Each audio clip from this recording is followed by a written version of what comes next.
What's up, Geeks and Gamers? It's Jeremy coming to you with another video, and today we're going to talk more about The Matrix Resurrections. We're going to get into some spoilers, and we're going to talk about it further in detail. Now, I uploaded a video earlier talking about how much I do not like this movie, and I don't like it. It is very bad. It's not a good movie. It's not worth your time or your money, in my opinion. But at the end of the day, I support you spending your time and money however you see fit, because it has nothing to do with me. It's not my business. I'm just here to give my recommendations, but you have my support either way. But after I did my video, I then went back for the first time in a long time and I watched the very first Matrix film just so I could get better context.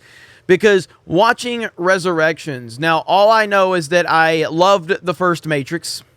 I was pretty disappointed by 2 and 3, even though I preferred 3 over 2, but it's been a long time since I saw 2 or 3, and it's been a long time since I saw 1, but I've seen 1 more recently than I had 2 or 3.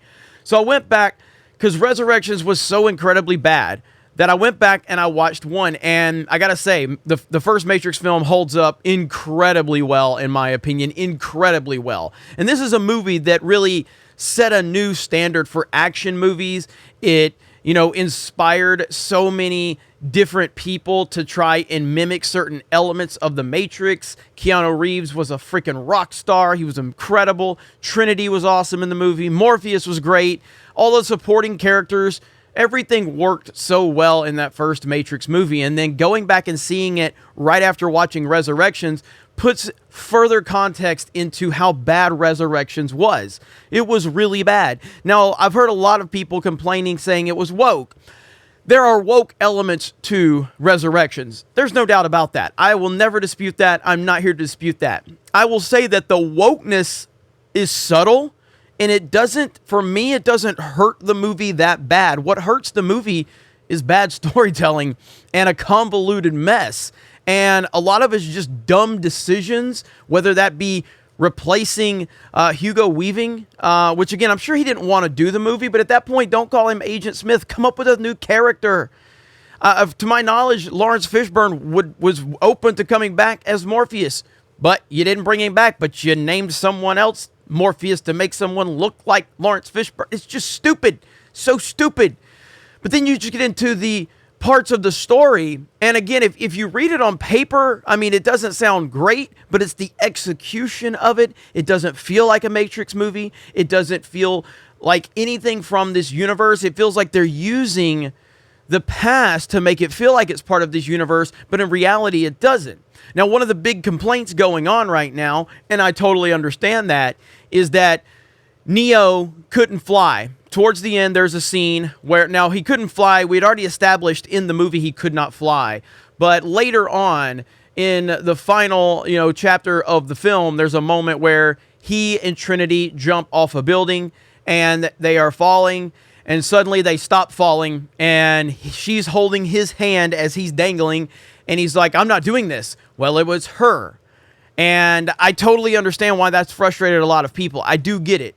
It didn't frustrate me that much because the very final shot of the film, we see them flying together. They're both individually flying, but they're flying together. So from what I'm understanding, there's this message there where he needed Trinity to kind of get his mojo back of sorts. I have no problem with that.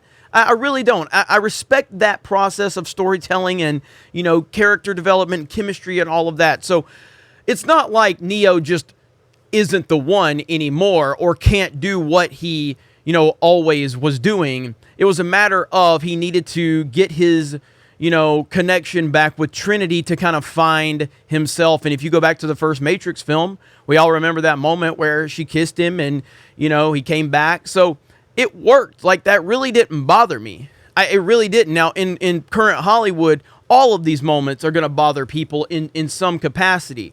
And as someone that covers identity politics and woke nonsense in Hollywood, I totally understand that. So, again, I'm not telling you don't be upset about it. I'm just telling you, for me, it didn't bother me that much. It just was part of it. The thing that bothers me about this movie is just how sloppy and boring, and it just felt like a soulless cash grab, which we've heard that a lot of times from Hollywood, but this truly did feel like a soulless cash grab, especially coming right off of Spider-Man No Way Home. It really, really felt like a soulless cash grab. And it just didn't feel like it belongs within this universe at all. It felt like, hey, we need to make another movie and we need to get some money and we need to pretend like it's part of this universe. But it's just a sloppy, disastrous mess. Now, again, there are moments within this film that are definitely going to fall in line of the wokeness, little sayings, little comments, little things like that. There's no doubt about that. But the movie itself does not suck because of wokeness. The movie sucks because it's boring as hell.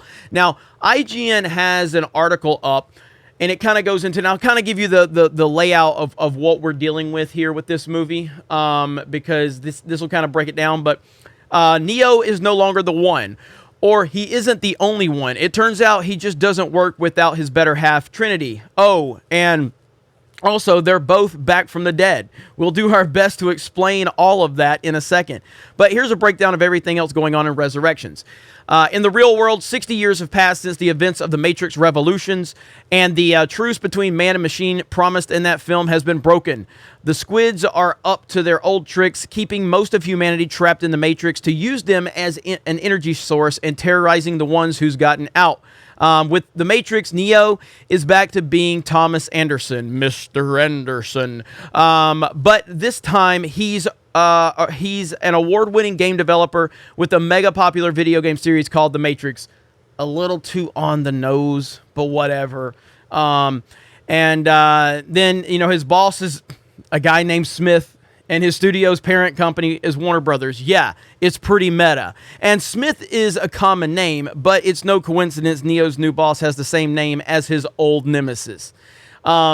Carrie-Anne Moss's Trinity is also in The Matrix, but she goes by Tiffany now and has a husband named Chad and some kids. That kind of puts a damper on any romance with Thomas, even though she clearly feels a connection when he introduces himself down at the local Matrix coffee shop. Again, so much is on the nose with this movie. Meanwhile, Morpheus is also stuck in the Matrix, but this is a different Morpheus.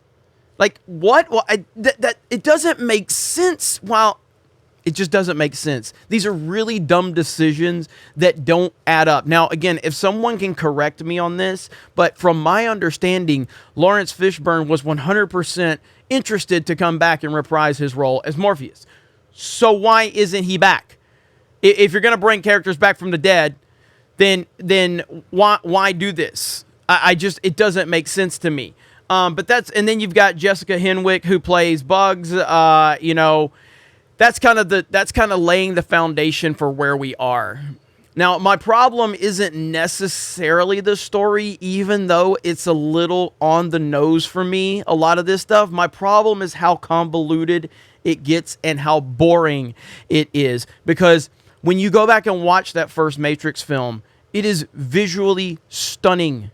It is visually stunning just from the aesthetic of it, how it looks, just when you're watching it normally versus all, and then you add all of the incredible slow motion and the CG into it. There's a personality to it that we just don't have in this movie. There is no personality. And that's one thing that The Matrix gave us. Personality within the world, personality within the characters that made up the world. We don't have that here. And again, to have Agent Smith being played as this person who literally has no defining personality traits or personality at all is a complete slap in the face to Hugo Weaving. Complete slap in the face, which also is a slap in the face to the audience. This person should not be called Mr. Agent Smith. He just absolutely should not.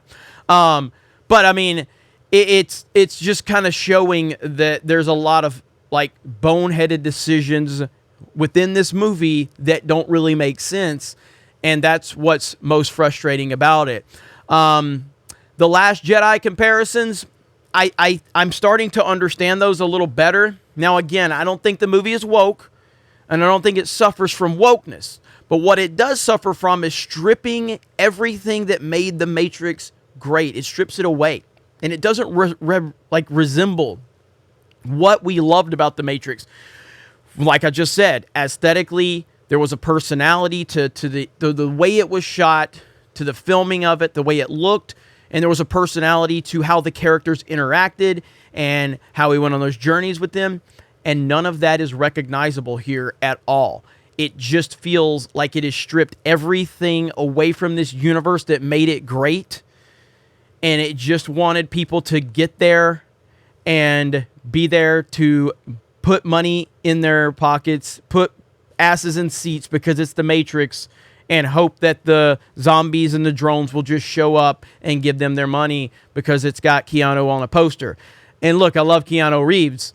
He just, if you go back to watch the first Matrix and then you watch Resurrections, he feels like he's phoning it in too. I mean, he really just doesn't seem like he wants to be there. There just was not any passion involved from my perspective watching this film.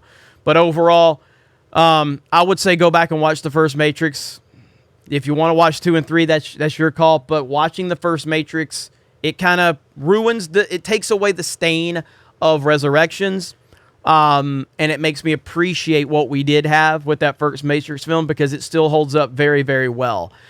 What's going to be interesting is how this movie performs with Spider-Man No Way Home, because it's, No Way Home is just shattering records left and right, and No Way Home shows you how to build upon nostalgia. You do nostalgia right. You use that nostalgia to get people interested, and then you take that nostalgia, you respect that nostalgia, but you utilize that nostalgia to build the story and move it forward. And that's exactly what No Way Home did, and that's exactly what Resurrections didn't do. And that's the big difference with these movies. One of them understood what they were doing with nostalgia, and the other one was simply just using nostalgia to get a quick payday. And that's why one of these films is going to be a massive success, and the other will probably be a movie that loses money. Time will tell. But Keanu will bring a lot of people in. Neo will bring a lot of people in. The Matrix, Trinity, that will all bring people in initially. But I believe the word of mouth is going to be very, very bad with this movie. That's going to be it. Oh, by the way, before I do wrap that up, is also Rotten Tomatoes, just for perspective, I wanted to show Rotten Tomatoes. It's at a 69% from the critics, and the audience score is at a 78. Now, from my experience, that score typically will decline over time. I don't know, like earlier, if you looked at it, it said like an 89%, and now it's down to a 78%. But that's just to give better perspective as to how people are receiving it up to this point in time. There's only 100+ verified reviews, so we'll see how that score holds up.